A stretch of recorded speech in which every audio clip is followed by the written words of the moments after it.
Assalamualaikum warahmatullahi wabarakatuh. Hello, my name is Dinda Zaidah Ruth and I'm from class 2B. And my study program is Education for Madrasah Ibtidaiyah Teachers. And today I would like to read a story by the title The Enchanted Orchard Elixir.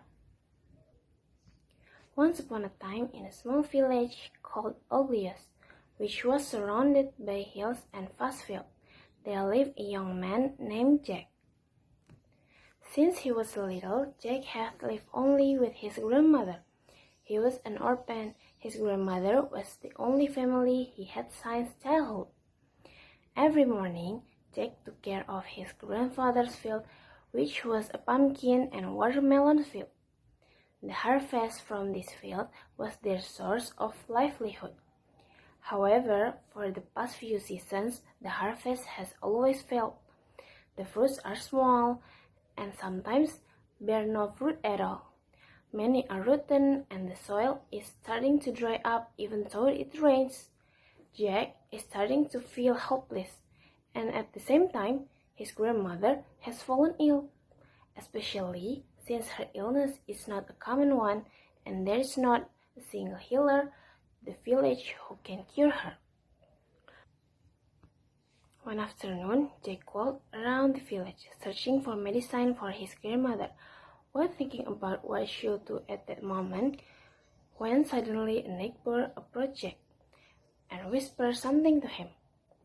Did you know, at the end of that swamp, there is an old witch?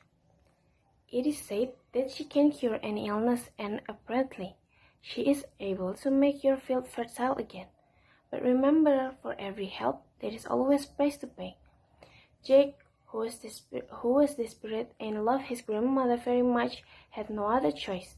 He then decided to go to the place where the witch lived.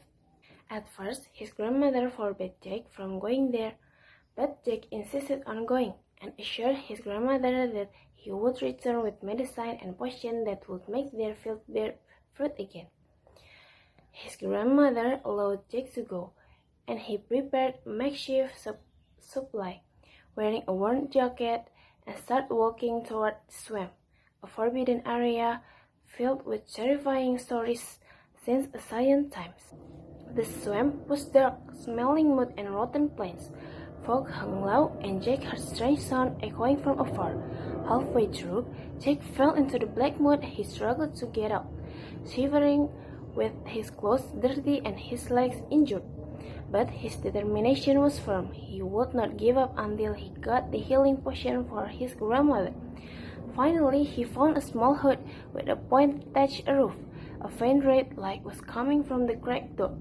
Jack, who was desperate, immediately opened the door without knocking. Suddenly, a deep old voice echoed from the corner of the room. "Weren't you ever taught manners? Entering someone's house without knocking and then without permission?" Jack was startled. Standing before him, a small figure of an old woman, a dark cloak, her skin wrinkled, her eyes pitch black, and in her hands was a large pot that determined a strange aroma. I'm sorry, I don't know what to do," Jack said nervously. "What is your name? And where do you come from?" asked the witch. "My name is Jack. I come from the village of Oglios across way," I answered with great fear. "What do you want, Jack?" asked the witch. Then Jack explained everything about his grandmother's illness, about his failed field, and about the despair that drove him to the swamp. The witch paused for a moment and then asked, "Why did you come to me?" Jack replied, "My neighbor said that you can heal my grandmother's illness, and I can make my field bear fruit again." The witch then stirred the potion on the pot. The sound of bubbling hissed from within the pot. "I will give you 2 potions, one to heal your grandmother and one for your land. But there are conditions if you want this potion," said the witch with a challenging face. "Anything, as long as my grandmother's get better and my field bear fruits again," said Jack. "Half of your harvest must be delivered to every harvest season. You must remember that if you break this, you will feel my wrath, and this swamp will not let you out again," said the witch. Jack nodded.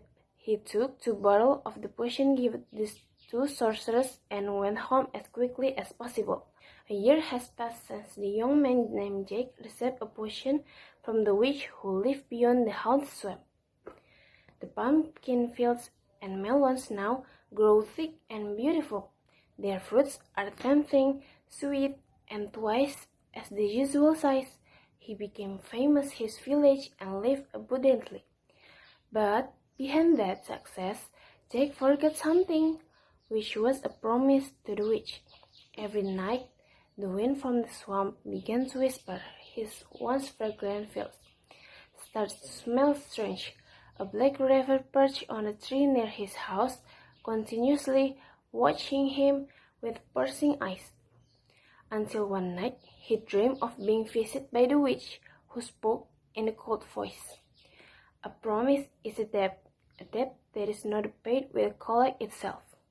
Jack woke up from his dream, drenched with sweat. He felt anxious but still ignored his dream. The next day, all the fruit in his field had rotted overnight. The pumpkin turned black and slimy, the watermelon exploded if cursed. The villagers began to stay away, fearing bad luck.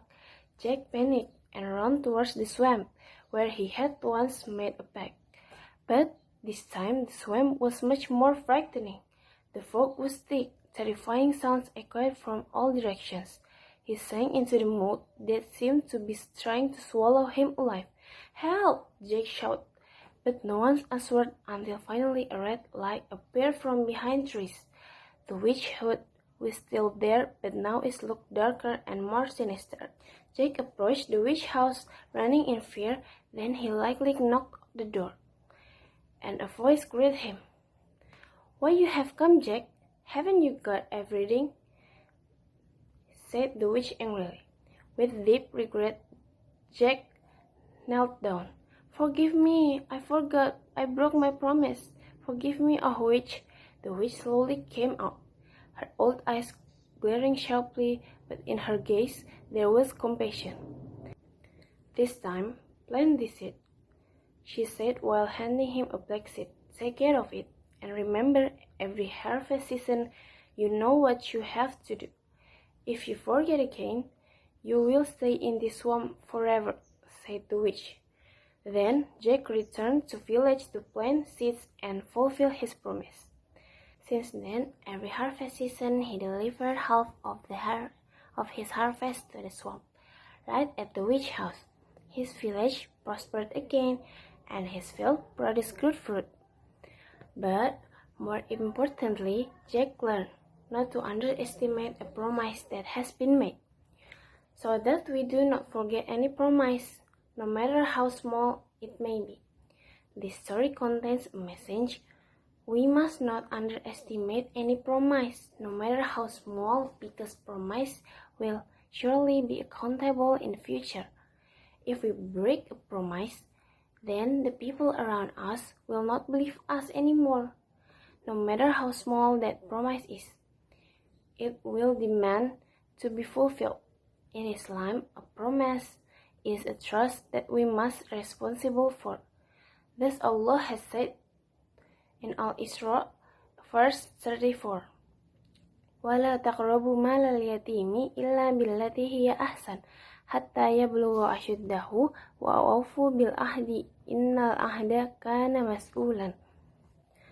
Do not come near the wealth of the orphan, unless intending to enchange it until they attain maturity. Honor your pledge, for you will surely be accountable for them. And it is found in the hadith narrated by Bukhari and Muslim. One of the characteristics of a hypocrite is breaking a promise, because indeed a promise is something we say and we must keep it. The Prophet Muhammad SAW said, "The signs of a hypocrite are 3. When he speaks, he lies. When he makes a promise, he breaks it. And when entrusted, he betrays." Therefore, we as humans, we must keep our promise, because breaking a promise can hurt others' feelings. No matter how small the promise is, it will definitely be expected to be fulfilled. Maybe, thank you from me. Wassalamualaikum warahmatullahi wabarakatuh.